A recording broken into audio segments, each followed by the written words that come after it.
Doing today is really an experiment on different levels. Virtual peer learning, I think, is one part of it. The topic around defining responsible leadership is, of course, something which the GRI has been working on and with since around 2003, 2004. So what we're also trying to do is to establish whether the way we're defining responsible leadership in theory can aid or catalyze the development of responsible leadership in practice. And so we've invited a number of conversation starters, and using this technology today, we will try to conduct a virtual collaboratory. Now, before we get into the collaboratory itself, and we have a short advertisement break just to get us started. And our 2016 AGM, or All Gathering Momentum event, this year will be taking place in Limerick, Ireland, at the Chemie Business School. On the Sunday, there will be a PRME Champions workshop. We have our AGM with various workshops, learning journeys taking place Monday to Wednesday. And then later in the week, there will be a Congress on Social and Environmental Accounting Research, the Caesar Island Congress. So you are all warmly invited to RSVP online, and registration will be opening in the near future. Collaboratory going, we're going to ask our conversation starters to open, and there's no particular order. We've placed their slides as follows. We've got Karen Blakely's slides, Katrine Muff's slides, Mark Reno, Jonathan Gosling, and Anna Karanen. I'm going to ask each of them that when they take the mic, that they simply just introduce themselves very briefly. And they prepared some slides, not so much to provide a lecture, but rather as reference material when they would like to highlight a particular point. And the question that we were thinking of starting, and which I mentioned earlier, is how we define responsible leadership in theory in order to catalyze the development of responsible leadership in practice. So the crux of this is really around bridging the gap between what is potentially more academic discourse on responsible leadership and what it is, and the practical and business elements of that, which is we need responsible leadership. And I don't think we need to go into what's happened as of late, whether it is the Panama Papers or other issues of leadership that we're experiencing globally and locally. And so with that, just a brief reminder that the collaboratory, which is the format that we are somewhat bastardizing today, if I can use that term, or we are adapting, is that we have a group of concerned stakeholders that are gathering around a particular issue, and we're meeting on equal terms. There are a number of people who are providing conversation starter points of view, but we all have something to contribute to the discussion. So what we're going to try and do is we're going to try and move through bringing out the different perspectives on the issue, which is bridging this gap between the theory and the practice, then trying to find some common space. And we're also going to experiment with using breakout rooms in Zoom. And hopefully coming out of the breakout rooms, there will be some ideas or potentially energy for specific prototypes and further actions. If you would like to learn more about the 50+20 vision, where this was first described, and the collaboratory approach, then please see our website or contact myself or Dagmar after the call. So I'm not going to go through all the participants. I would like to thank our conversation starters, and then I'm going to hand over the mic to any one of them that put up there. And, but I would like to highlight that Anna and Katrine, so Anna from Oulu Business School, who recently completed or successfully defended her PhD on the topic of responsible leadership, and Katrine Muff from the Dean of Business School, Lausanne, are two of our partners. And we also have three of our associates joining. Mark Reno took part in the Pioneering Innovation Cohort. Karen Blakely, who, if you don't know, maintains a lively blog on the topic of responsible leadership. And Jonathan Gosling, whom I'm sure would be familiar, a familiar name to many of you. We have roughly 7 to 10 minutes for each conversation starter, but I'd like to request that you don't use all your time in one block. And conversation starters, if you're ready to to add a contribution to what one of your colleagues in the center of the circle is saying, please just raise your hand so that they can see, and then we will take it from there. So I'm going to leave it there. I'm pausing the screen sharing. I have, again, in front of me, everybody's faces, and I can spot some of the conversation starters. So if any of the conversation starters would like to put up their hand, everybody has the slides. Your thoughts and reflections on how do we define responsible leadership in theory to best catalyze the development of responsible leadership in practice. And I know that this question, by the way, is perhaps not the right question. That's part of the exercise, is to determine what is the question also that we need to be answering as a global community of responsible action. So thank you very much. Let's go. Let's go. Everybody's being very modest. So let me just remind them: Mark Reno, Katrine Muff, Jonathan Gosling, Karen Blakely, and Anna Karanen. The microphone is in your laps. One of you can put up your hand. Do we have someone? Karen. I found all of the contributions from everybody else very, very useful. And they just triggered some questions in me, which I think related to your question, John, which is how we define responsible leadership will be very much dependent upon our own assumptions. And also, if we define them in a certain type of context, bringing our own values and assumptions to the plate, as it were, then that's obviously going to affect how practitioners and people who are actually trying to put this stuff into practice relate to responsible leadership as a whole. So, for example, I was quite engaged with the whole idea about should they have a particular level of seniority in the organisation, and quite a lot of the academic work seems to be related to people who are operating at a very senior executive level. And I was wondering whether, responsible leadership can be manifested throughout the system, and so therefore the level of skill needed for responsible leaders is going to vary according to the level of seniority. So if we start to define responsible leadership in terms of certain high levels of skill, that might put off some of the younger and less experienced leaders who might see themselves as responsible leaders. Do we expect responsible leaders to be extremely high in integrity?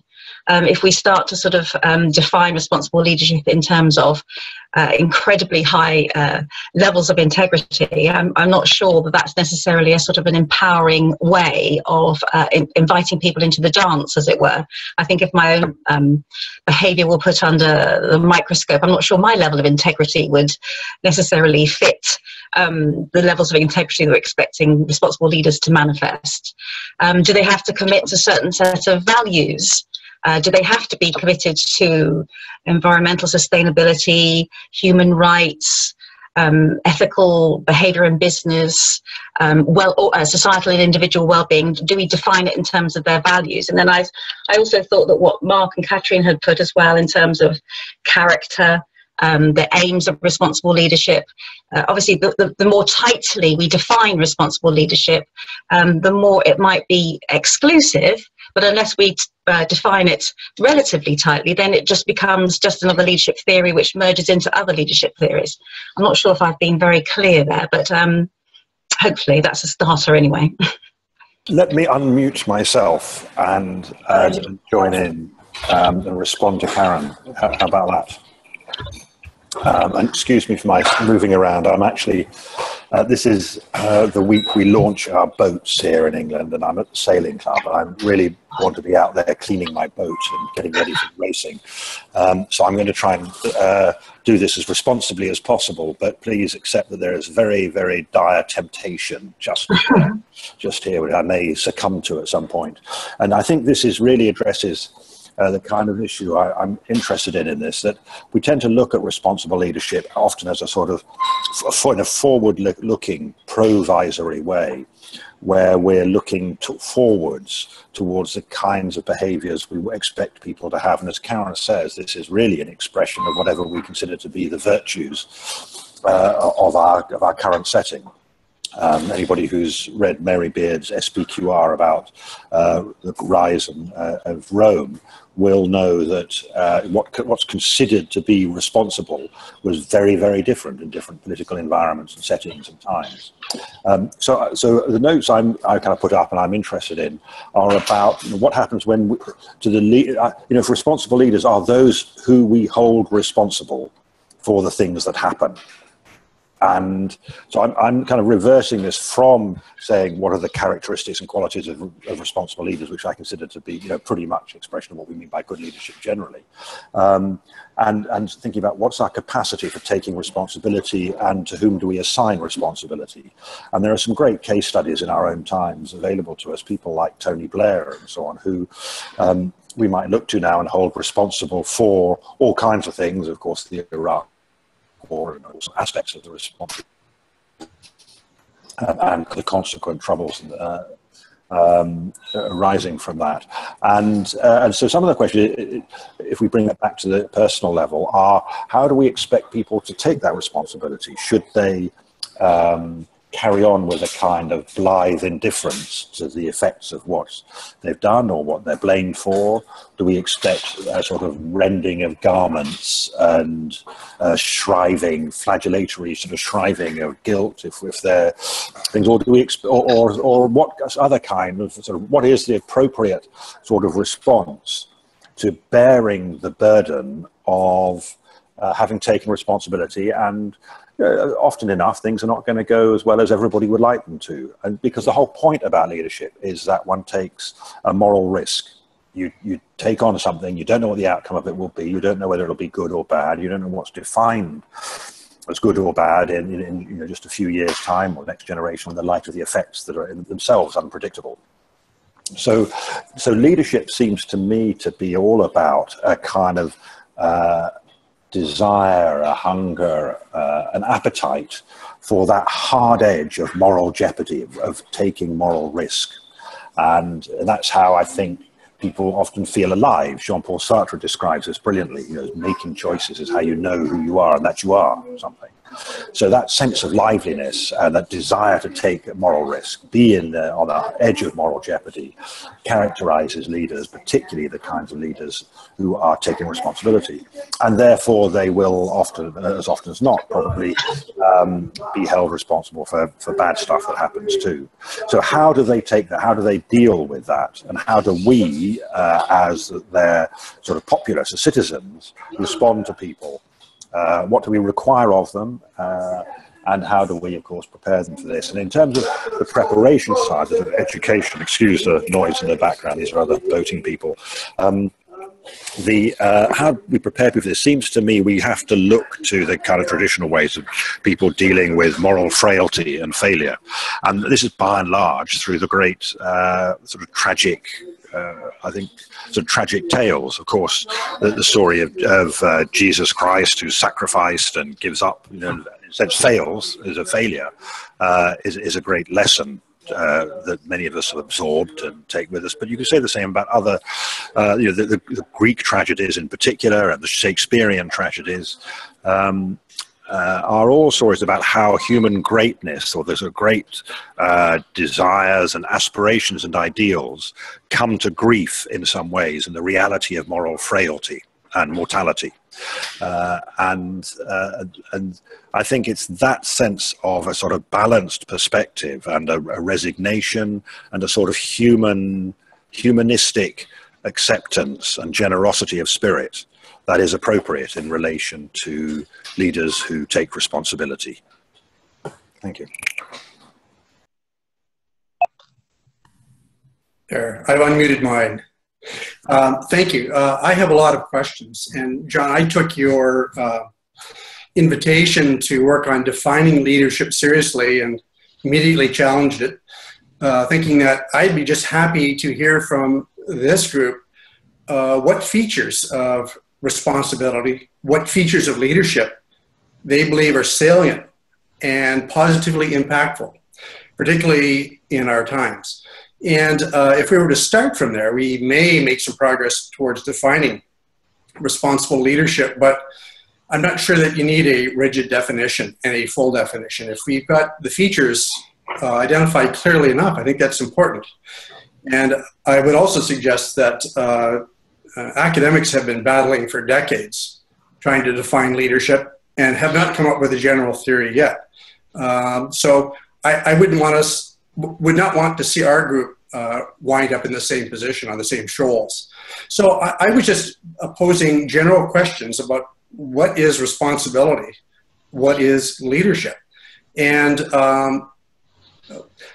one way that works for me at least, and seems to be working with a lot of people that we work with from Ivy Business School, is thinking about leadership in terms of the competencies, the commitments, and the character traits that people bring to various leadership contexts. Do they have the right competencies? Do they have the right value commitments? And do they have the right character? The competencies are important because they determine what a leader can do.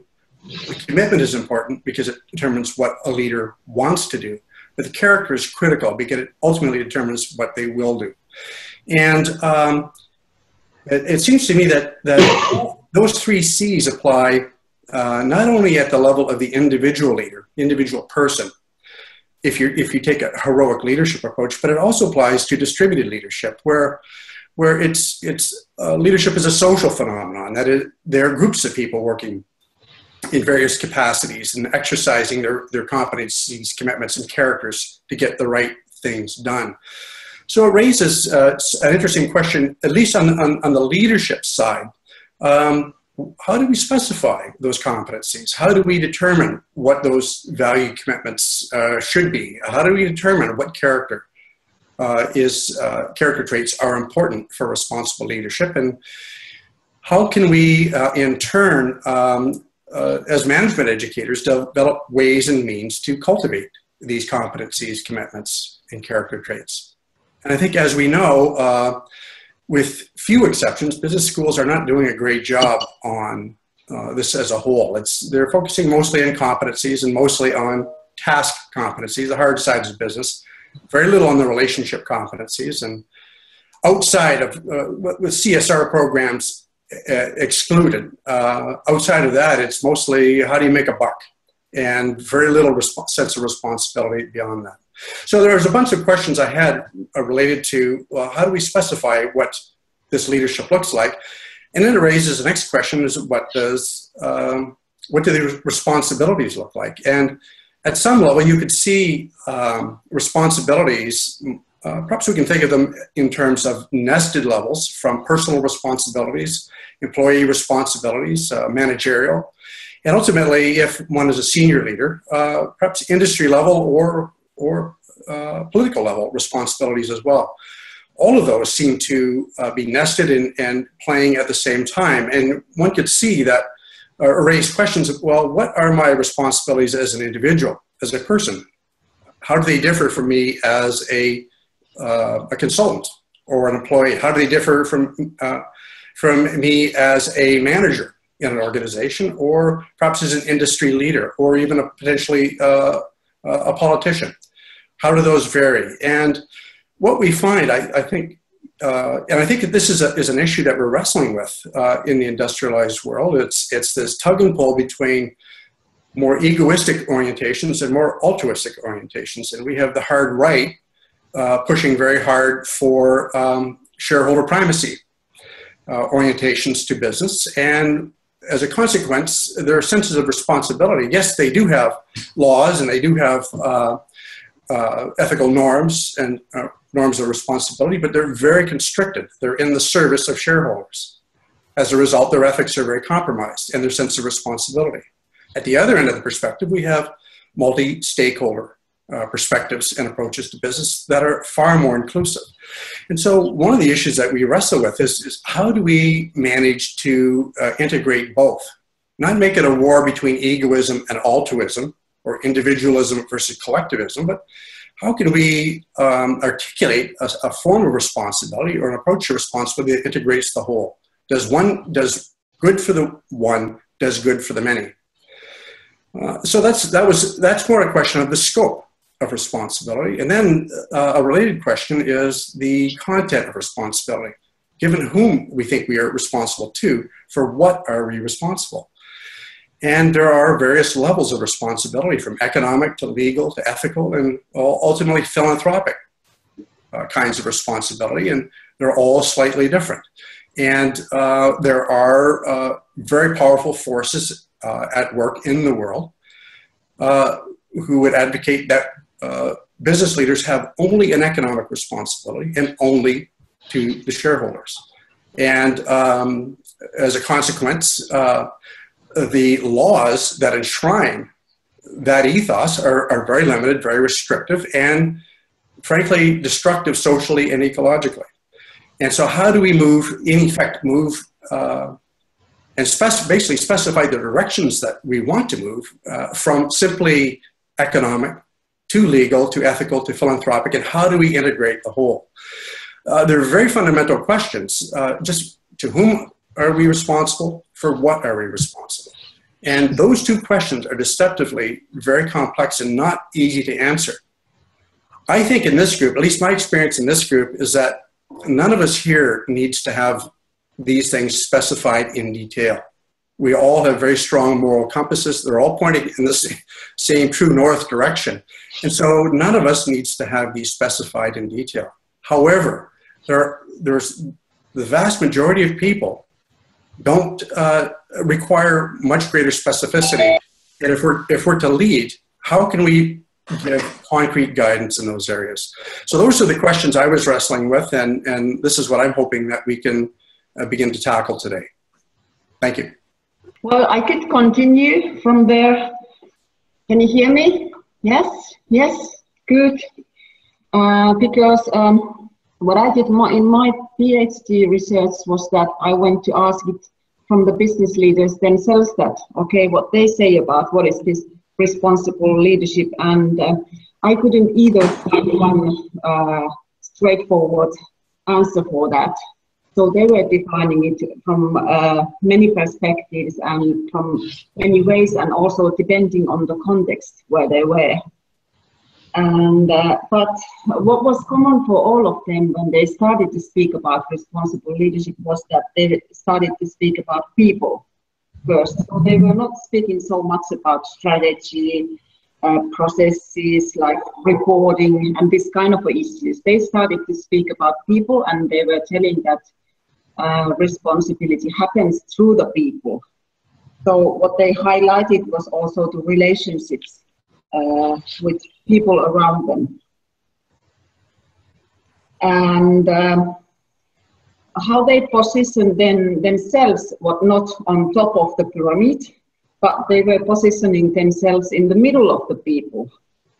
So they were saying that if you want to change something in the organizations as a leader, so if you want to have more inclusive responsibility, you need to be there in the middle of the people. So in the same level, working together with the people, kind of sensing what's happening around there, and listening to and learning together. So they were saying also that it's not something that wisdom that is living in top of the pyramid, but you have to be learning together with the people. So if you are, for example, as a leader, if you have been thinking about these issues more than, let's say, the others in the organizations, you can't approach it very quickly. So you have to, it's a kind of a learning process there. So you have to be there together with everybody and listening and talking quite a lot. And for example, about the values of the company. And how these stories then varied was that they were highlighting the individual commitment as a leader to responsibility. It was very important, and the ethics and the values of a leader, and a leader for being a role model, as we everybody know these issues already. But they were also highlighting it that business should have a kind of a long-term orientation. So the business should be like a family, that you are building the business, that it would last from one generation to other. And then what was kind of surprising for me was one orientation, what they were speaking about, business as a community, like we now here today in this situation. So we come from different organizations. So we are not only from one organization, we form a community, and this technology makes it possible for us to start speaking together and forming our opinion about what is responsibility. But it happens in the business as well. So people are not so much anymore tied to one organization. They are doing work in between of different networks, and they are forming their opinions there. So it's affecting also that how responsibility is coming up from the organizations. And then of course, there were some companies saying that, okay, this is, or leaders were saying that it is a holistic approach where business should be serving the society. And the mean of the business is to do something common good for the society more widely. But all in all, they were speaking much about the people and collaboration in between people, and not highlighting so much about their personal leadership position in when they were speaking about responsibility. And I'm wondering the extent to which how we understand and relate to and see responsible leadership is going to sort of merge into other forms of leadership theory, such as distributed leadership. And is it important to be able to distinguish responsible leadership from other views and perspectives of leadership, other theories of leadership? You know, is it distinctive, or does it just simply merge into distributed leadership and ethical leadership? Is there something particularly distinctive about responsible leadership?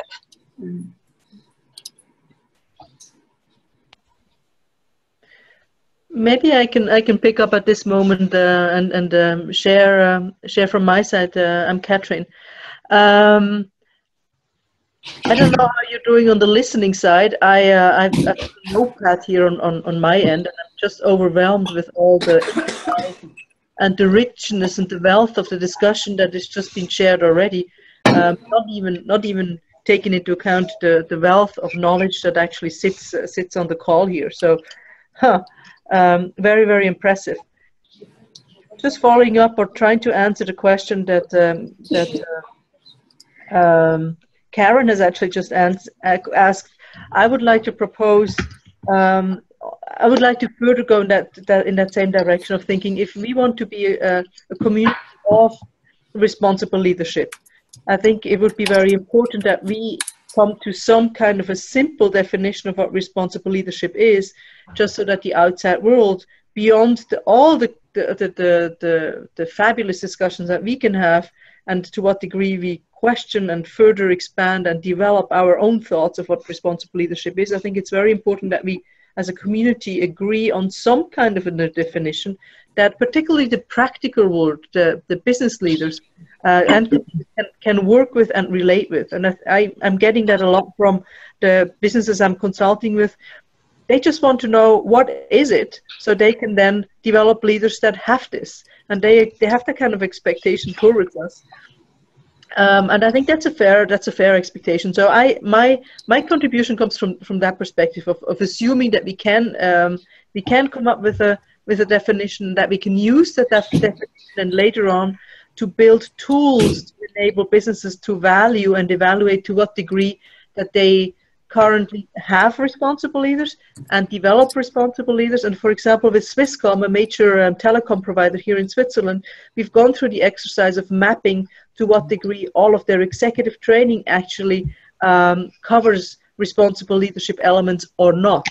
And that exercise was really insightful for them, because what came out for them is that they understood that they had only focused on one or two aspects of what we call responsible leadership, and they had an entire blind spot on a whole bunch of other competencies that by looking at, once they saw our definition, they were like, oh, of course this is also important. Why didn't we think of this as well? Basically, what I'm suggesting here, and this is just for input and inspiration to get the conversation going, is a definition of responsible leadership that a master student at the University of St. Gallen has come up, having looked through the entire literature of responsible leadership of the last, whatever it is, 20 years or something. And what she has come up with, I'm just going to read it out in case you can't see my slides, is the following. She said, a responsible leader possesses an advanced understanding of the interdependencies of the system and the own person, is recognized through an ethical and values-based attitude, is able to build long-term relations, in particular with stakeholders, and to take into account their needs, and advances change towards sustainable development. So that actually translates into five dimensions, as you see on that. I don't know whether you see the responsible leadership competency slide that I have up. It shows actually into 5 competencies which talk about stakeholder relations, ethics and values, self-awareness, system understanding. Oh, thanks, Arnold. You can see my slides. Super. Systems understanding and change and innovation. She then further developed that to say, and by the way, to go back to what Karen said before, the assumption here is entirely that anybody is a responsible leader in any organization and at any level of hierarchy, and that this could also be used for entire leadership teams or systems of responsible leadership. Anna Liefti at the University of St. Gallen has then gone on further to define actually the degree of mastery in terms of these five competencies dimensions, basically looking at work that was done also at the University of St. Gallen in terms of knowing, doing, being, so knowledge, skills and attitudes that you have and that you need in all of these dimensions to advance. And I think it was, what did I use here? I think this is a slide that I've used from an article that I published with a colleague here at BSL, where we look at actually how do you translate knowledge into skills, into competencies, and eventually into behavior? What are the levels of mastery that we need in order to advance there? And I find this developmental perspective extremely helpful when we look at competency development, because it shows us, it maps a process. My last slide is just going to blow your mind, and I'm sorry for that. Not positively, I'm just going to overwhelm you. Basically, this means if we would try and come up with 3 aspects that would fit into that scale of 5 competencies, and then into the 3 mastery levels of knowing, doing, being, and we would have 3 per area. Here is a suggestion of 45 aspects that we would use in order to then try and define that. So this is just me trying to be very practical and offering a tool to business in order to assess to what degree they can measure and understand of how responsible they are. What we have done recently is, some of you know that we have developed a thing called the Collaboratory as a stakeholder engagement methodology. And in a 3-year long-term research, again at the University of St. Gallen with Thomas Dillick, who runs a master class with using the collaboratory methodology, we have looked at to what degree the students at the end of this master class have acquired skills and competencies around this grid. And it's been very, very interesting to actually try and measure educational programs to see to what degree they fulfill a promise in educating towards responsible leadership. So I'm just sharing this from a very pragmatic perspective. There's a whole bunch of research behind it, and I'm glad to share it with anybody if there's more interest. And I'm just going to hand over the microphone to anybody else now. Thank you. So I'm just going to ask whether there are any of the conversation starters that would like to respond to what their colleagues have already shared, and remind you of our starting question, which is around bridging the theory and practice gap. And so if there are any responses from the other conversation starters to what their colleagues have already shared, then maybe we'll take those now. And after 2 or 3 of those responses, if there are any, then invite some further questions or clarifications or contributions from the group. I think I'd just like to build on what Katrine has said, which I I'm very sympathetic towards your clients, Katrine, who want some type of guidance as to what responsible leadership actually looks like in practice. And it's very tempting to embrace the complexity and the whole thing to sort of melt away. But actually people are looking for guidelines as to what it actually means for them. And I do feel that the whole notion of character, as Mark has pointed out, is incredibly important. And so while we're not expecting people to be saints, the idea of actually practicing what you preach and manifesting a degree of integrity oneself, if you like, as an inner commitment, it's not necessarily a result or an outcome.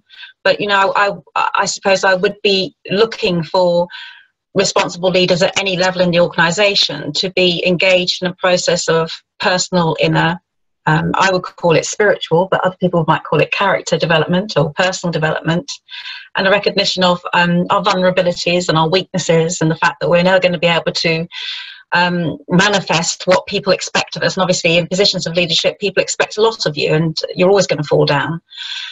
So there is, I would expect to see that commitment for sort of spiritual development, I think. And I would expect some degree of commitment to certain content or certain values. So I would expect responsible leaders to be committed to sustainability, whatever that means.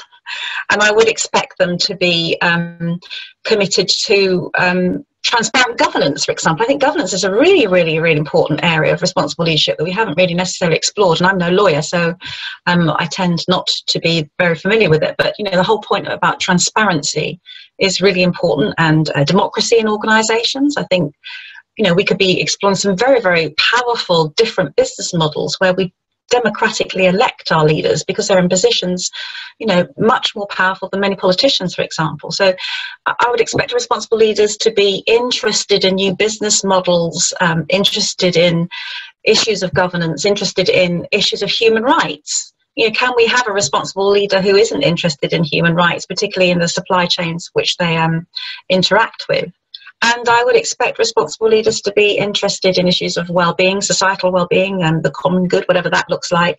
And I think these can be culturally defined. I don't want to put the content in them. And issues of individual well-being as well in their own organisations. So I would expect responsible leaders to be going through a process of ongoing spiritual growth, as well as actually to be committed to certain sets of values. And I would be expecting, you know, responsible leaders to be in some way realising those values in terms of a commitment to changes in our systems, in our organisations, in our values, and in our relationships, I suppose. So I sort of want to build on what everybody else has said, really. And I invite lots of other people to contribute, because it must be quite frustrating, because I'm sure lots of you have got lots of things to say as well.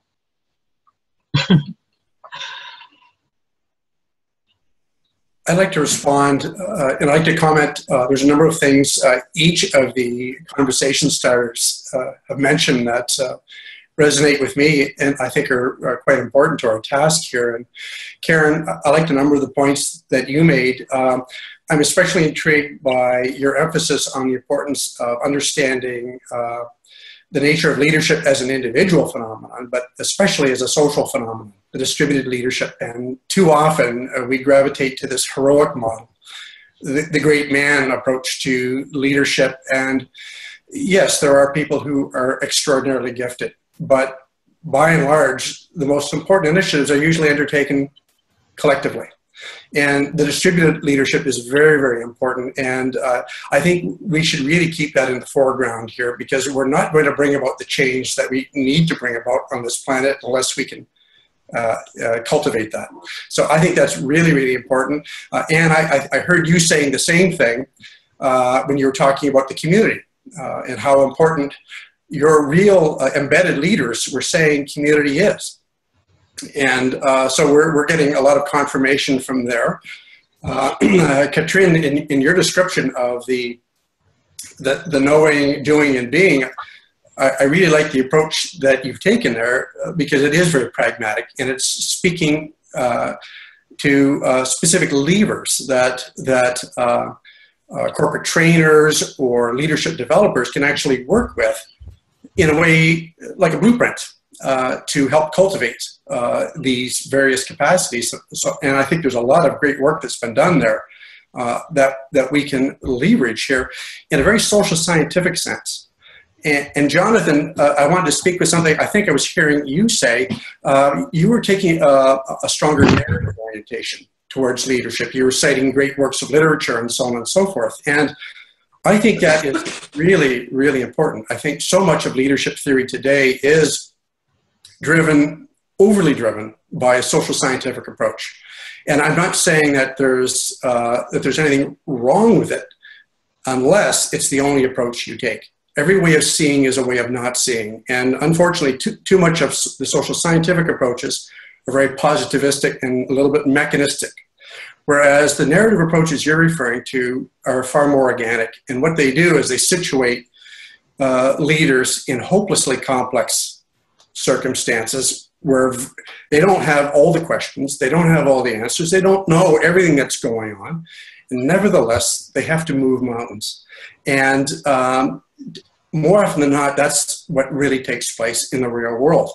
And if we're going to try to develop definitions or specifications for responsible leadership that are ultimately pragmatic, I think one needs to balance that sort of that kind of narrative approach with more social scientific approaches to leadership and recognize how powerful that is. So I think too often that narrative approach is not given enough airtime because so many of our leadership scholars are trained exclusively in the social sciences, usually organizational psychology. So I think we don't want to lose sight of that really important contribution. So that's just the top of mind. There's each speaker brought up so much we could spend a lot of time speaking about, but those are the things that really resonated for me. Okay, I'm interested in the aspect that Karen brought up. It's a really great conversation. The quality of ideas is fantastic. One aspect that I'm interested in is part of what Karen brought up in terms of how this is expressed, which for some people will be something spiritual and for other people will be something different. And I think in the role of values generally in this, I'd just be interested in hearing people's view on the importance of values as well as, I guess, character traits. I'd just be interested in hearing people's views on that. Hi everyone, I'm Sibylla from Plymouth University, and this is a delicious treat.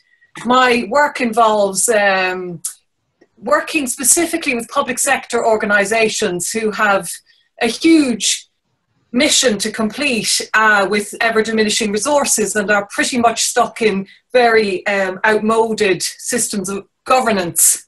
And it's these are extremely challenging times. And I just respond to Sheila's question and to build on what Karen was saying, the idea of values as a kind of guiding light seems sometimes is the only thing that we have to come back to start asking ourselves the most fundamental questions about why we're doing what we're doing and to what end. And so drawing on values and principles in the designs for and proposals that then when we go in and work with these companies, these proposals for change or innovation or even any enterprising work they want to do, unless we have these values and principles and which are, if you like, brought to life potentially by the senior leaders, but more often than not, they're far better articulated by everybody throughout the organisation who lives them and feels them on a daily basis.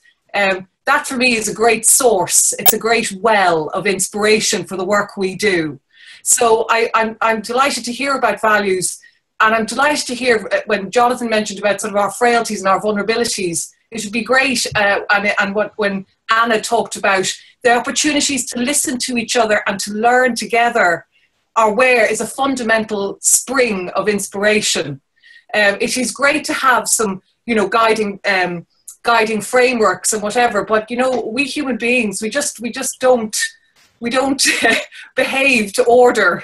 It's great to have them as a reference point, but we have this terrible, unpredictable habit of, veering off in many different creative directions, I'm glad to say. But it's fundamental to giving people a sense of hope, because without that, we are nowhere. It's, you know, we can come back on absolutely everything, but if we have absolutely no hope of making any palpable difference or any impact on another human's existence, you know, it's game over.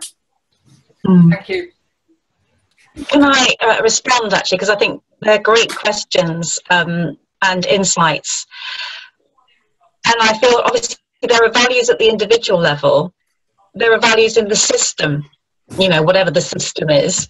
The global capitalist system has values. And obviously, there are values at the group level as well. So, you know, whilst we can actually have values that orient us towards, I think it was Mark was talking about sort of humanistic values, collective values for the common good, or there are other values embedded in systems which select, if you like, out of us behaviours which don't necessarily accord with our values.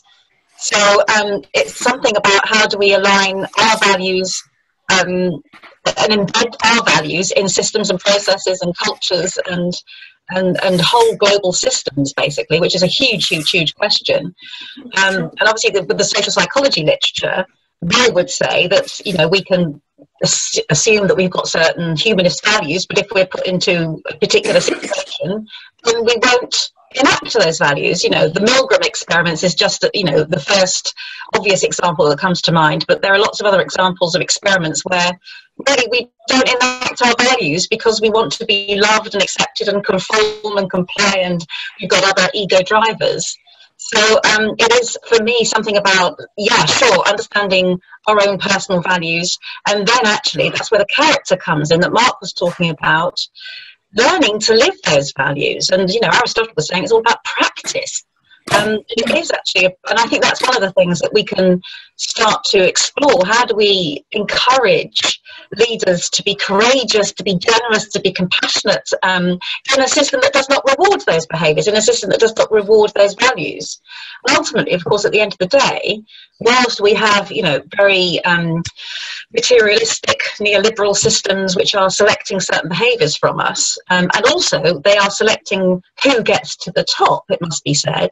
They are rewarding what I call the social dominance in our organisations, people who don't necessarily be here and won't necessarily share our values. But at the end of the day as well, the only way that can change is if we are absolutely aligned with our values, we connect with community, we learn to live our values and to accept all the benefits and also the disbenefits of living our values in systems that don't reward them, and then we act together in a distributed way to start to change some of those systems. I think that's quite a complicated scenario, and it's quite a complicated challenge for many of the people who are eking out their existence in organisations at the moment and trying desperately to keep hold of their job. So I just think the whole values thing is really, really important and really, really complicated at the same time. It's a rather radical notion. I think it's a root problem in our industrialized world. Do the values of those at the top reflect the values of the many? And whose values do our institutions serve?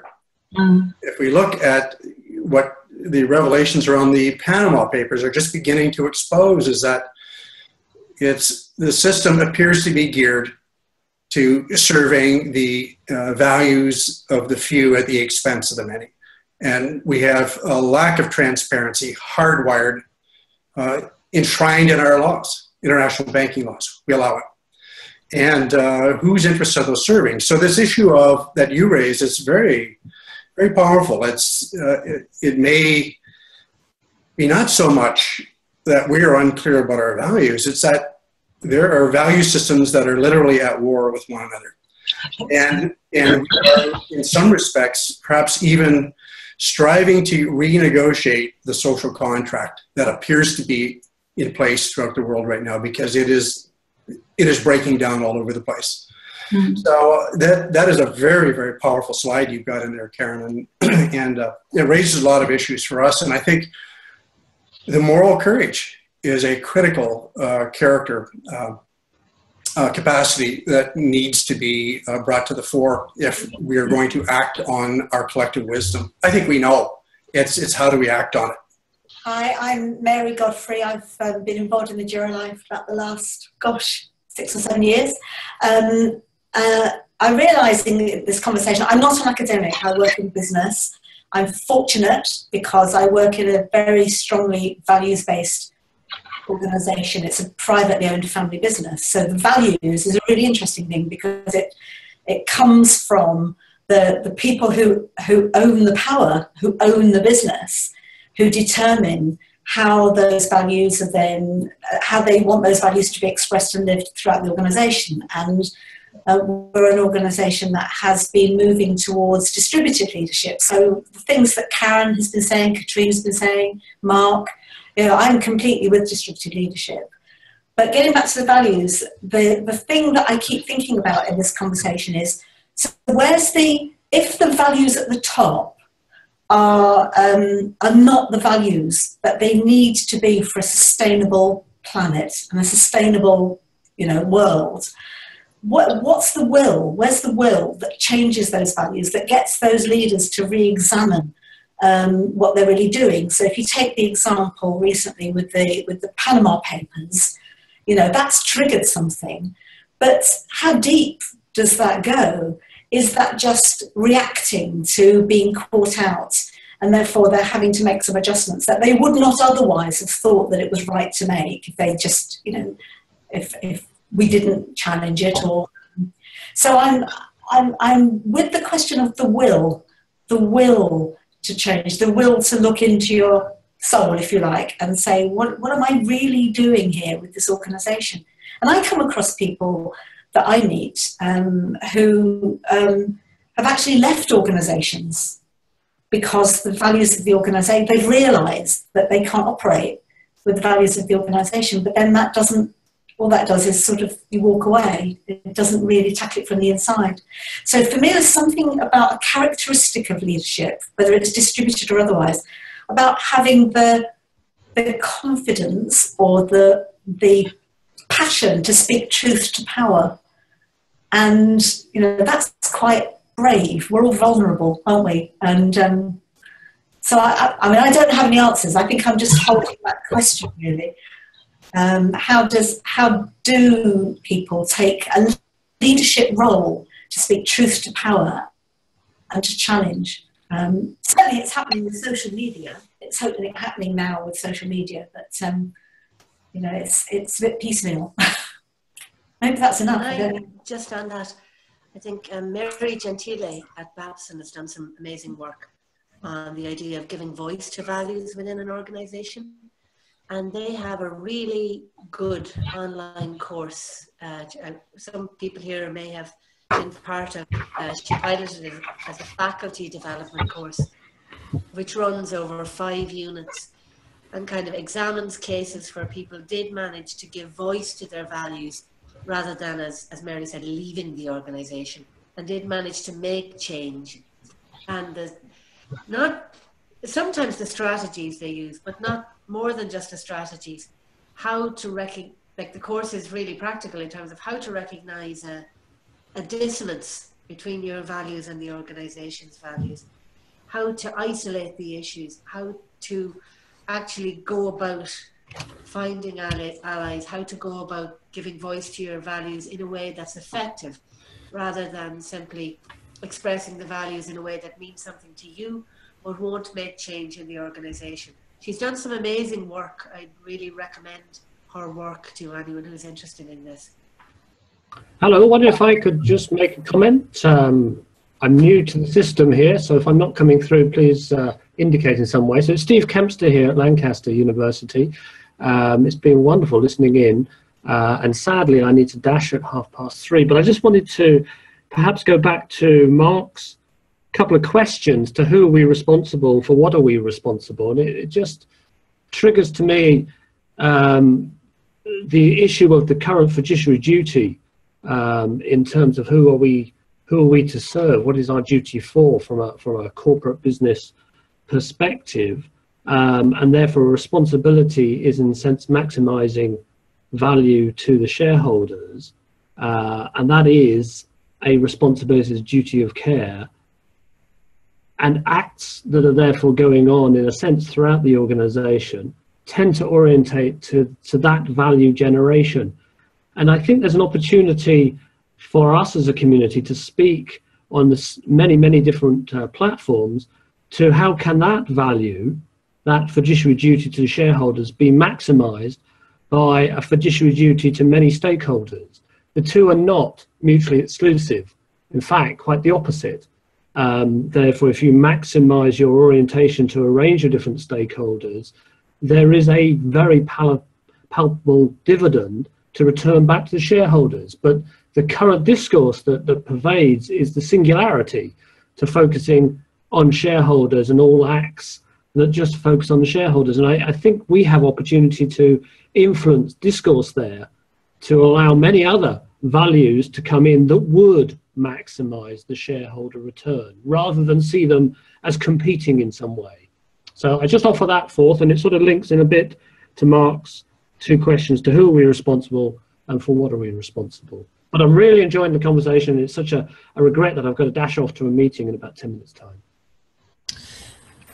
Can I, Arnold Smit from South Africa, can I perhaps just link into a few aspects of the conversation, and maybe more so, Mark, in terms of what you have termed the narrative view. In a sense, it is strange, as I was listening to the conversation, the whole conversation in South Africa at the moment is a conversation about responsible leadership. It is simply all over the place.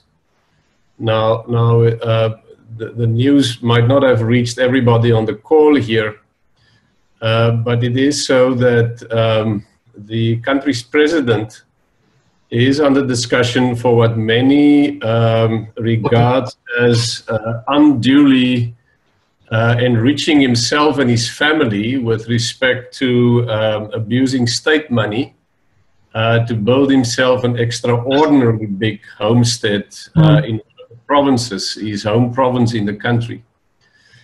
So what transpired over the last few weeks was that in an appeal to the Constitutional Court, the Chief Justice and the whole Institutional Court actually came out reprimanding the President as not upholding the highest set of common values that we have as a country, namely the Constitution itself, and what that represents as a constitution that was born in the transition between an apartheid and then a post-apartheid and democratically inclusive South Africa. So in a sense, that set of values as the highest order of a set of values that we can aspire to as a country, that we have agreed that this is what represents us and who we truly might be, and what we are aspiring to become more and more over the years, has now become under question, and the Constitutional Court and the Chief Justice, and this is where truth to power is coming, I think, about, has spoken. And he made a very interesting remark. Victorine, you asked the question about simplicity in terms of what we say. When we talk about responsible leadership, the Chief Justice came out and said, in any conflict between integrity and competence, integrity always trumps competence, which was an interesting positioning for the whole conversation. But now, past this, the whole conversation around responsibility, given the complexity of a society, is going in many directions. For many, the responsible thing to do is for the top leader to step aside, because in the view of many, he actually acted in disregard of that common set of values, and the right thing to do is to go and to go as soon as possible. For others, the responsible thing to do is to say, no, it is not time for him to go. It is time to keep the country together because there is an election ahead of us. And you cannot introduce more conflict into the system that could actually become even more disruptive, even if the Constitution and the value system that it might uphold is at stake within this particular scenario. And Karen, I think this builds into what you have said in terms of the difference between the individual and the system. But it's not only one system. There are many systems at play here. There are value systems in terms of cultural value systems at play. There are governance value systems at play in terms of business versus public sector that might be at play here as well. So I'm not speaking out of a position of knowledge here. I'm just speaking out of a position of being right in the midst of the whole complexity of what responsible leadership might mean for a country as a whole in terms of where the conversation is at the moment. And then maybe one could say that you end up, from a leadership perspective, you end up in a conflict about not only what responsibility means, but in a conflict about how responsibility might be presented and understood in different communities and value systems around even one single individual. It's interesting that when the Panama Papers, the news broke about the Panama Papers, many South Africans were very excited about what the Iceland Prime Minister did, was to immediately step aside. And still, I mean, we sit with something much more severe, and the fight is continuing.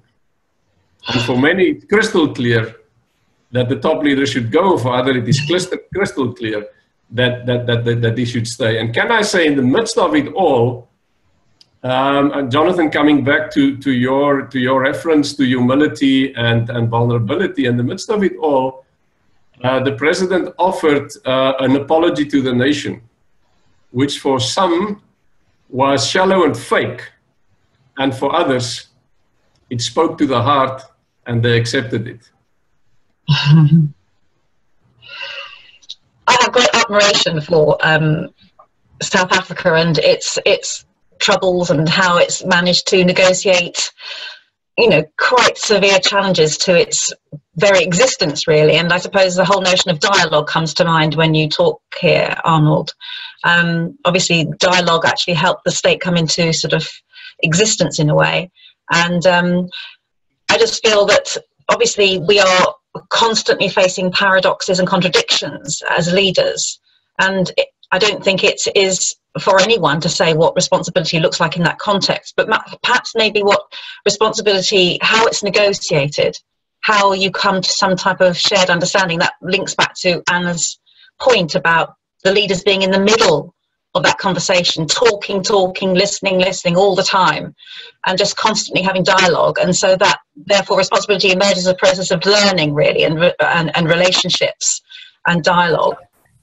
And the other thing I would say in terms, in response to Steve, I don't know if he's still here, I can't see him actually, was that the whole notion about responsibility to shareholders, I think, is what social dominance theory, which is my favourite theory at the moment, says is actually a hierarchy-enhancing myth. So it's essentially, it's a myth that is perpetrated by elites to justify their behaviour. And actually, if you look at some of the research in the area, then the massive growth, if you like, in salaries and remuneration for senior executives in no way reflects the performance of the organisations. And whilst workers have not benefited in many cases from the success of their corporations, nor have shareholders in many respects either. It depends again where you actually draw the line and how you measure that growth. But you know, even the British government have actually said that senior executives' remuneration does not reflect the performance of its companies. And so, if we think that actually we have to grow the company in order to be able to pay back shareholders, then actually I think that we're taking our eye off the ball. And as someone said to me quite recently, a very senior executive on the board of an organisation, he said that I know that really the only reason that I'm working in this company is so that my CEO can buy a bigger yacht. If we actually look at where the money is gone, it's gone to the top 1%, and not necessarily to shareholders, to normal pension funds, for example.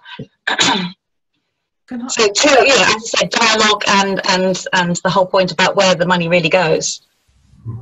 Can I maybe just link into something that you've said? I think it's a very helpful concept how responsibility is negotiated.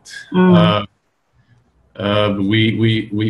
think we will do a disservice to ourselves in this conversation, as well as to working with the idea around responsible leadership, going forth with it in the GLI, if it's only about trying to find a description or a definition that can stand out as pure and simple in its clarity, if we do not also at the same time work on what is the process like in terms of negotiating responsibility amongst layers, between systems, around specific issues. I'm in a sense at the moment discovering, and don't ask me too much about it because I will not be able to explain too much despite my background in some philosophy. Mark, this is something that you might like to pick up on, but I'm discovering in a sense in the work of Habermas moving forward. The whole idea about a community of communicative action, discourse ethics, and so forth, and whether we should not perhaps try to find a way next to our conversations around responsible leadership to also at the same time try and find those methodologies and processes that can help us make progress in areas where responsibility might be at stake amidst these kind of complexities that we have to negotiate. I'd like to just say something. It's Carol Parks here from the UK. Can you hear me? Yes. Yeah. Just listening to the great contributions, what's been going through my head is the notion of irresponsibility and how we curb irresponsibility. Because in being witness to some organisations where there's good intent amongst many people, but actually there is irresponsible leadership. Where are the checks and balances in terms of upholding the values that the majority of the people in the organisation have? And where's the accountability for the irresponsibility, whether that's in government or that's in organisations, public or private? And one case that I know of well, which was actually within a university, where there was an irresponsible leader, and people tried to uphold what was seen as the better values of the organisation by going to the governing body or the board or whatever to try and bring that to a conclusion. There was no action, and that's what we see time and time again. And we have organisations espousing values which they talk about, which would reflect what we see as the notion of responsible leadership. But they're not upheld in any real sense within the organisation. And how do we bring that about? I was recently reading something which looked at organisations of today and using George Orwell's 1984 and talking about the inner and the outer organisation. And, you know, you see, as Karen was saying about the kind of salaries of the kind of inner circle, and you see that reflected in so many organisations where they see themselves as so important and so powerful, and yet may not be taking the organisation in a responsible way. And there are many people who are achieving what the organisation is there to do, who may be acting responsibly, but they're seen as lesser beings and lesser mortals somehow. And I was struck by this, and there was a comparison between private organisations and universities in this kind of scenario of looking at Orwell's 1984 about the way in which organisations are sometimes being led. So when Arnold said about governance, I also think that that's part of you know, what we need to be thinking about is how you know, are the structures there and how are they enforced? You know, I totally support what's being said about the discourse ethics and the conversations and the dialogue. But we also need that coupled with a sense of where the real responsibility lies to enforce what is in the interest of the common good, not in the interests of the few, who see themselves in powerful positions and become maybe heady with that power. So I don't know where that takes the dialogue into a different direction, but it was just something that started to bubble up in my consciousness as I was listening to various people talking. Pierre is speaking. I am in Paris, in France, and balancing my life between Paris and Singapore with a personal identity who has been as an academic for long years and now as an entrepreneur for the last 3 years. But I'm balancing between all that and listening to what I heard. I would like to return to the point to whom we are responsible to and what we are responsible of. It seems to me that the issue of contextualization is today as vast and immense as it has ever been, because when you take, for example, just the example of the South African Chief of Justice that was mentioned by Arnold, which is between a conflict between integrity and competence. Integrity should dominate. I will say that, sadly to say, you have some places where it will be much better for the common good to have competent people with a little bit of corruption than a perfect integrity with a vast ocean of incompetence. Which means that the issue of the balance between integrity and competence is not as clearly a question of values, because values must be dominating, and so integrity has to come first. Even that, I think, has to be contextualized. If you take a country that I know a little bit of, which is Madagascar, which is nearly in as desperate state as is Haiti, is a place where when they had the moment of their history where they were a little better, where the moment where the leaders were reasonably corrupted but competent. And when for years and decades it was absolute incompetence, it was and it is today disaster. So even that has to be put in context. And this issue of contextualization regarded to what is our responsible leadership and what is I will say the beneficiary of our responsible leadership relates for me to what Arnold was mentioning between the various layers of systems. Because sometimes being responsible toward one system is contradictory to be responsible towards another system, and you are in the middle of that. I remind, and if you take, for example, the COP21, all the negotiation about climate change, the key issue is how a particular local government is responsible towards its own community versus the global community of the planet. And so the layer or the interaction between the various layers of system is absolutely key when you are thinking about whom are we responsible to. And just to conclude at this point, I remind a nice recommendation of Saint Ignatius, the founder of the Jesuits, who was talking about the art of discernment and suggesting that when you have a conflict between two goods, because something will make good to a community and another one will make good to another community, probably a good rule is to think what will be the broadest community you will do good to.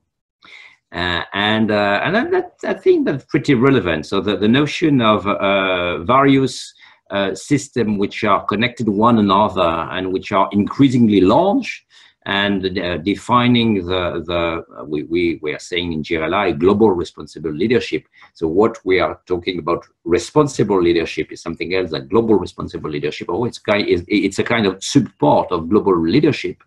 If we can think that the ultimate system, of course, is the planet and the whole humanity, to think about whom we are responsible to with increasing layers of responsibility can be in some case a good way to make our minds in terms of what will be the priority. Thank you. Anders from Gothenburg here. Thank you for this very interesting discussion. I've been thoroughly enjoyed it. And I have a small question to place. We are just in the process of working with our AACSP accreditation, and we get the peer review team here on Tuesday next week. So I was just working earlier today with the assurance learning, and this grid or template that Catherine presented really intrigued me, and I just wanted to raise the question or have anyone comment on if they think that these kinds of schemes or grids could be something that we could work with when it comes to assurance of learning. Well, thank you.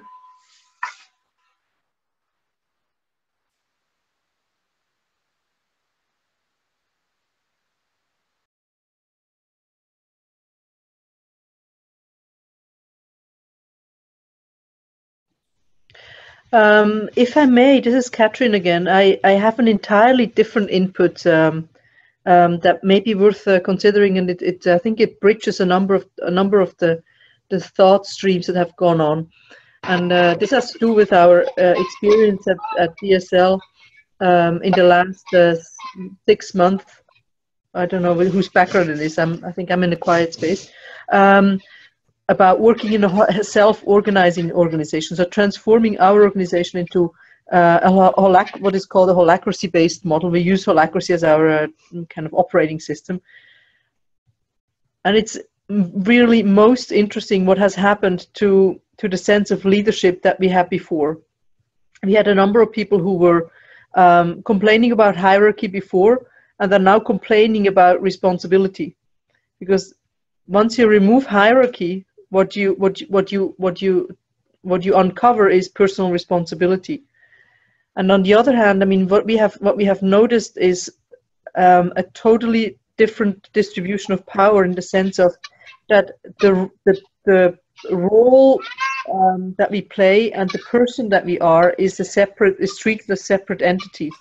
And this means that you don't use your personal relations to get work done anymore, and the other way around. So it has been an incredible, rich personal learning experience for all of us here to look at what responsibility and what power means in decisions if you replace a hierarchy with a self-organizing structure.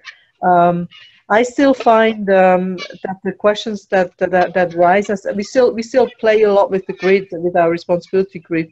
It's just now suddenly it makes sense to everybody in the organization, whereas before it was something that I used to get measured against. So this just as an additional input. Can I follow up on that, Catherine? Is it better now? Is it better without the hierarchy? Oh, that's a good question. For me it is, and I think for many of us it is, but for some it isn't. And I think what we have realized is that it is really a journey. We're now 6 or 7 months in. I think we've gone through the worst. All of us have engaged. We have spoken a personalized personal development budget that everybody has taken up. We're all now in personal development for the next 3-4 months. It turns work into a learning space, and it turns work into certainly a learning space where nobody knows how things work anymore. And I mean, we just had a very provocative meeting this morning where somebody in the checkout said, "Oh my God, changing behavioral patterns is so difficult." So I would say I think it is, but only if you consider that learning as being a part of it is worth it. Can I come in a little bit there? Because that resonated very strongly with my experience in our organisation. And one of the things that we've been focusing on over the last 12 months has been helping people to understand distributed leadership and what that actually means in practice. So we sort of started off with a concept, and people have been on programs to learn the behaviors to be able to work out of relationship and contacting and clarifying and etc. and challenge. But when it actually comes down to it, we were finding people, and these are people in reasonably senior manager roles with responsibilities, getting stuck and not being able to move forward and make decisions, and doing lots and lots and lots of collaboration, lots of discussion and challenge. But when it got to the sort of point of having to choose and make a decision about what they were going to do and then do it, they were really stuck. And in the end, we had a sort of almost a delegation coming to the leadership team. I'm a member of a collaborative CEO team, to say, we're just stuck and actually we need you. We feel that there are decisions only you can make. And we feel that you need to take a lead in helping us resolve some of these things. So it's a very interesting sort of dynamic when you give people the opportunity and the power. It takes a long time. It takes a long time, and it takes a lot of governance and structure around that, around what people's responsibilities actually are, what they've got authorities for, whose decision is it to make? You know, is it mine or is it yours? So we're sort of about 5 years in, and we're still stumbling. It's working better, but it's taking time. At this point, if I may invite the participants, and thank you very much up till now for a wonderfully enriching discussion. What I would like to ask is whether there's anyone here who holds a specific interest and an amount of energy to host a breakout room. So the way it would work, and maybe there isn't, and we continue with this conversation, but if you're sensing that there's an opportunity to explore a particular element or aspect of what we've been discussing, and just to give you a few points that I've noted around the notion of values and character at multiple levels, which may be one area, the notion of governance, which obviously ties into Katrine, what you just shared around holacracy, distributed leadership, around the context of responsible leadership, which I think, as we heard from Pierre and from Arnold, and obviously also other parts of the world, contextualizing responsible leadership. There may be others, and I may have missed them. So I don't want to preempt that these are necessarily going to be areas that we'll be investigating. But if someone holds a question that deals with a specific aspect and would like to use the next half an hour and invite 1 or 2 or 3 or others to join them in that breakout room, then this would be a good time to be doing that. So I'm not going to switch my video back to full screen video, because I think that's what was causing the issue earlier. So please use the raise your hand function or just speak up, and then we'll hear from you if you're sitting with a particular question that you would like to propose for a breakout room. I just want to sort of break in to say I've got to go now. The tide is going out and my dinghy is left high and dry, and I'll be wading through the mud if I don't. But I'll leave you to the clarity of clear water and clear thought. Thanks very much for a very stimulating conversation. I look forward to hearing how it goes. Bye. Bye, Jonathan. Happy sailing. Thank you. Thanks. Okay, I'll start and make a proposal. My suggestion would be that maybe at GRLI I love what we're doing here, that we also have maybe ongoing, that these breakout discussions, that we start to focus on a number of streams of discussions that we may want to deepen. I'm just going to pick one, not out of any particular preference. I loved Jonathan's contribution, for example. I'm just going to put my hand up and say I'd love to do something around defining responsible leadership, just because I hear it as a repetitive request, not necessarily my great passion, but I've been challenged on that so often. I'd be glad to host something around that.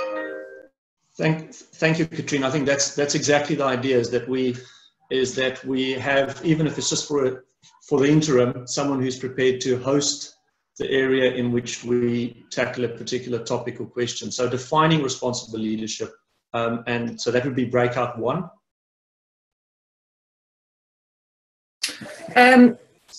John, I can't remember who made the point, but leading on from Katrine's idea about providing the definition, there was a linked idea there about understanding that the process in action, and It links to a number of conversation pieces about,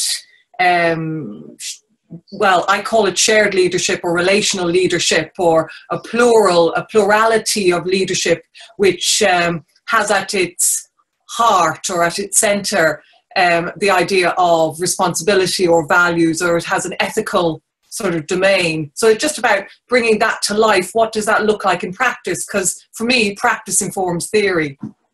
So thank you, Sibylla. So shared and distributed leadership models in practice, if I can maybe just give it a brief topic, and within the group you can look at what the exact question is that you will be exploring. Any others? John, if I could just connect with this. This may tie in closely with what Sabile is talking about, but I've done an awful lot of work with cooperatives in Canada. Oh, fabulous. And a great deal of work in the credit union system, as a matter of fact. And for well over 100 years, they've been living and walking this talk. And I think you would be hard-pressed to find more responsible business leadership on the planet. They've been experimenting for well over a century, have discovered what works, what doesn't work, and as well how to integrate a degree of hierarchical leadership, because most of their organizations have CEOs and C-suites and a hierarchy of managers, but they also have wide delegate systems that inform and guide the organization. So this may tie in very closely with what Sabile is talking about. So I'd be happy to share some of my insights there in connection with Sabile's idea. Thoughts about that? Great. So I'm not hearing a proposal, Mark. Thanks for the contribution. I'm not hearing a proposal for a separate breakout room. Am I correct in saying? Yeah, it wasn't a separate proposal. It was just kind of a variation on that theme. And if Sabile and the rest of the group are open to it, I would just integrate that in with Sabile's discussion, if that's okay. Great, thank you very much. Is there perhaps a third, or just checking around the room? I'm not seeing anything. Please speak up if there's any others. We will have breakout room 1 and breakout room 2. Breakout room 1 will go with Katrine. Breakout room 2 will go with Sabila. I'm about to create the sessions.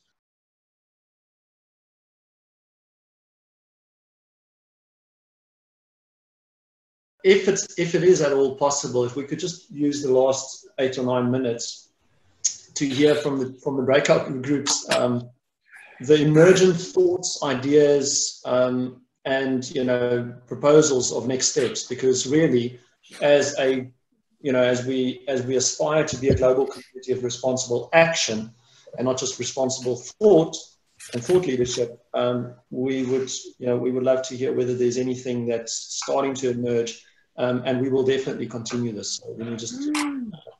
We got into there was some really good stuff there. Oh yeah. We got into sharing experience. Well, I was sharing personal experiences of distributed leadership and some of the challenges in collaborative leadership, if you like, in an organisation. And Mark was sharing his knowledge of cooperative organisations in Canada, about how that works. I think we were just comparing. But one of the things that I loved, and I would like to steal with glee, was Mark. We were talking about how much more effective it is when you work collaboratively, because you have many people who are contributing ideas. They stop leaders becoming deluded. They keep people grounded, and to use the word survival, a healthy herd. I think it's a phrase for healthy, which I really love. And I think I'm going to do a bit more work and dialogue around this idea of our organisation as the healthy herd. You can use it royalty free. How's that? Thank you very much.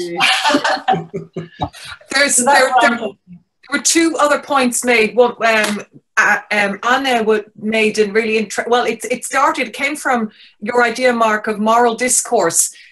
Learning how to talk about what do we mean in our context, our operation context, our our working context or our societal context about what do we mean by responsibility. So as we practice it in our organizations, that is a learned skill that to be able to dialogue in that way. And Anna went on to talk about what a lot of her leaders who she was talking to, in order to widen their perspective, to read modern fiction, go and sit on other boards, live in the world, inhabit it, and learn from the life that you live. Don't cut yourself off to have your, to quote an earlier example, Blair had a presidential type of presidency, didn't he? A presidential type of approach where it is sort of select few.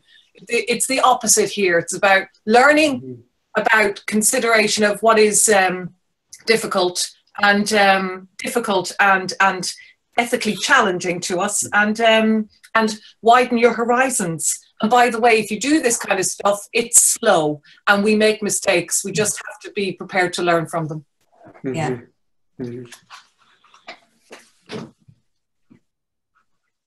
From the other group, I don't know, Tavar or Karen, or maybe one of you, see who else was in that group, Dagna, Anna? We discussed the notion of accountability and the dark side of leadership. So Davar was asking whether we need systems of accountability like we do generally speaking in normal corporate governance systems. Do we need special systems of accountability for responsible leadership?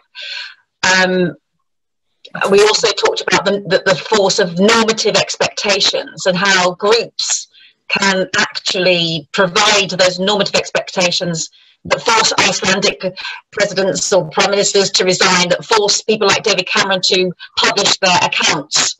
You know, that power of the normative and the power of the social movement, the power of the group. We must never underestimate that. And we do feel that GRLI is an important mechanism for supporting the formation of a social movement and the empowerment of that social movement. Never forget that. I think that's really important. We did talk about the dark side of leadership, and even the cooperative can't stop dark leaders getting to the top. So we talked about Paul Flowers in the cooperative movement in the UK, who was a paedophiliac, and he was corrupt, and he was the most unsavoury character who got to the top of the co-op. And our action was that we would set up a LinkedIn group and invite everybody to participate in coming up with some type of definition, because whilst people resist definitions, particularly academics resist definitions, because they don't like to cut people, sort of trap people in them, which they say that it reduces complexity. I totally understand that. On the other hand, I think we practitioners need definitions. And it's almost like if we're going to have a social movement, we need to have a definition that will attract people to that social movement. It mustn't, I don't think responsible leadership should be submerged into general other leadership theories. It's not just distributed leadership. It's not just ethical. It is something special. And I think a definition would help that. I will just ask, starting at the top left of my screen, one word, and then I will close the meeting. Stimulating. Fantastic. Thank you, Mary. Helpful. Hopeful. Karen, Heartwarming. I love to just connect with all of you. I say thank you for organizing it. Elevating. Inspiring. Thank you, Angela. Virtual hugs. Thank you very much, everyone, for joining us today. John, thanks. Thanks, John. We'll speak soon. Thanks, John. Thanks for the initiative. Wondrous. Bye. Bye. Yes, you have the last word. Cheers. Thank you.